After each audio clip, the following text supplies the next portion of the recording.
जिस दिन मैं मरा, यह उस शहर में एक बारिश वाला दिन था जहां मैंने अपनी पूरी जिंदगी बिताई थी, जैसे किसी और शहर वाले की जिंदगी। मैं अपनी 80वीं की उम्र के आसपास था।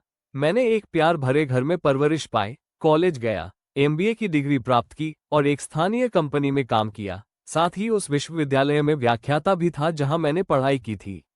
मेरा जीवन बहुत सारे लोगों की तरह सामान्य था। शिक्षा, करियर, शादी, बच्चे। व्यक्तिगत जीवन में मैंने अपनी हाई स्कूल की प्रेमिका से शादी की थी। हमारे दो प्यारी बेटियां थीं जो अद्भुत महिलाएं बन गईं। वे कॉलेज गईं, शादी की और खुद के बच्चों के साथ परिवार बढ़ाया। छोटे छोटे खुशियों के धागे जो हमें असीम सुख देते थे, जिन्हें मैं शब्दों में नहीं बयां कर सकता।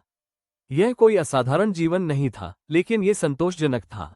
मेरी जिंदगी में उतार चढ़ाव थे, जीत और हार का सामना हुआ, लेकिन कुल मिलाकर कह सकता हूं कि मेरा जीवन बहुत अच्छा था, किसी भी मानक से। फिर एक दिन सब कुछ बदल गया। मुझे अचानक चक्कर आने और बीमार महसूस होने लगा।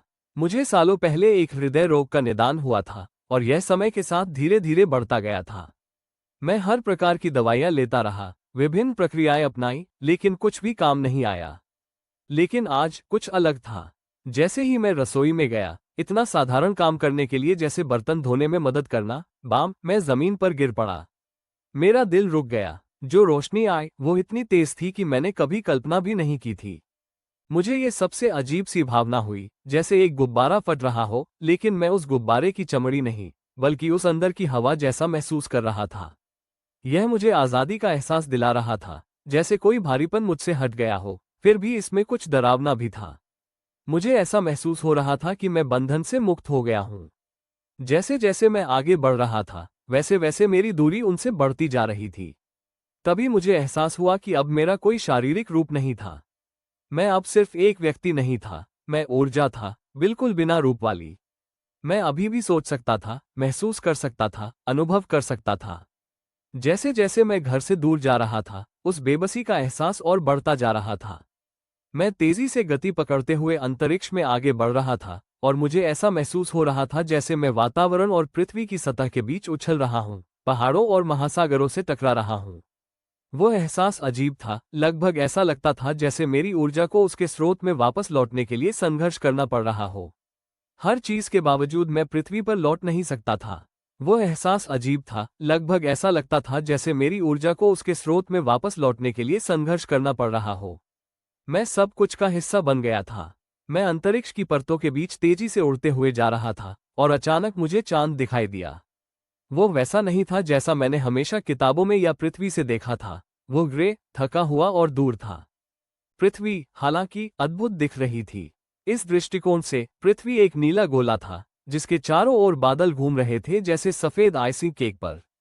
वो इतनी नाजुक, इतनी सुंदर लग रही थी। हंसी तो लगभग बेवकूफी जैसा था, लेकिन इसने मुझे आराम भी दिया। मैं अंतरिक्ष में और तेजी से आगे बढ़ रहा था और मुझे अपनी ऊर्जा का हिस्सा होने का एहसास बढ़ता जा रहा था। लेकिन फिर भी मैंने पृथ्वी के बारे में सोचना जारी रखा। पृथ्वी दोषपूर्ण थी, हाँ, लेकिन उसमें कुछ खास था, कुछ विशेष था, जो जीवन के रूप में यहां हुआ करता था। ऊर्जा, मैंने महसूस किया, हर जगह थी। ये सिर्फ जीवित प्राणियों में नहीं थी। हर चीज में जीवन था, अपनी अपनी तरह से।